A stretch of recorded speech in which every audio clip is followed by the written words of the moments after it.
잠든 아이들, 그 코 밑에 손을 대며 매일 밤 아이들이 잠든 모습을 바라보는 것이 제 일상이 되었습니다. 아니, 더 정확히 말하면 그들이 제대로 숨을 쉬고 있는지 확인하는 것이 저의 습관이 되어버렸다고 해야겠죠. 아이들이 깊이 잠든 고요한 밤이면 저는 살금살금 다가가 조심스럽게 그들의 코 밑에 손을 갖다 댑니다. 따뜻한 숨결이 닿으면 안도하며 가만히 서 있고 혹시라도 미세한 숨소리가 들리지 않으면 가슴이 덜컥 내려앉습니다.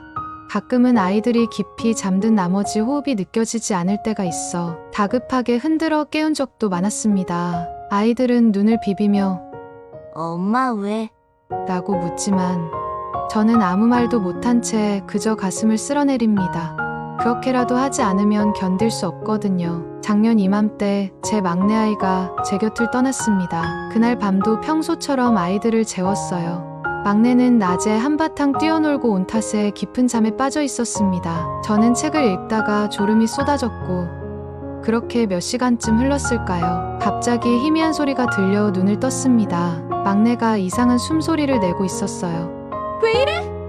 놀라서 불을 켜는 순간 막내의 작은 몸이 심하게 떨리고 있었습니다. 손발이 뻣뻣하게 굳어가고 숨을 쉬려 애쓰는 듯한 얼굴. 저는 소리를 지르며 아이를 흔들었고 119에 전화를 걸었습니다. 하지만 그 작은 몸을 품에 안고 뛰어나가는 순간 저는 알았습니다.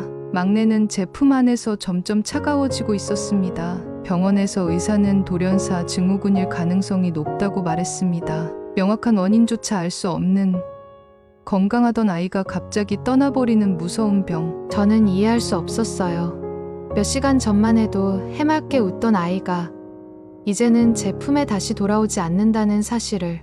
그날 이후로 저는 달라졌습니다. 남은 두 아이에게 더 조심스럽게 다가가고 혹시라도 무슨 일이 생길까봐 하루 종일 불안에 떨게 되었죠. 아이들이 감기라도 걸리면 밤새 곁을 지키고 기침 소리 하나에도 온몸이 긴장합니다. 하지만 가장 큰 변화는 매일 밤 아이들의 숨소리를 확인하지 않으면 잠들 수 없다는 것이었어요. 아이들이 숨 쉬는 소리, 따뜻한 숨결, 규칙적인 들숨과 날숨. 그것이 없으면 저는 불안해서 견딜 수 없습니다. 때로는 남편이 제게 말합니다. 당신 너무 예민해졌어.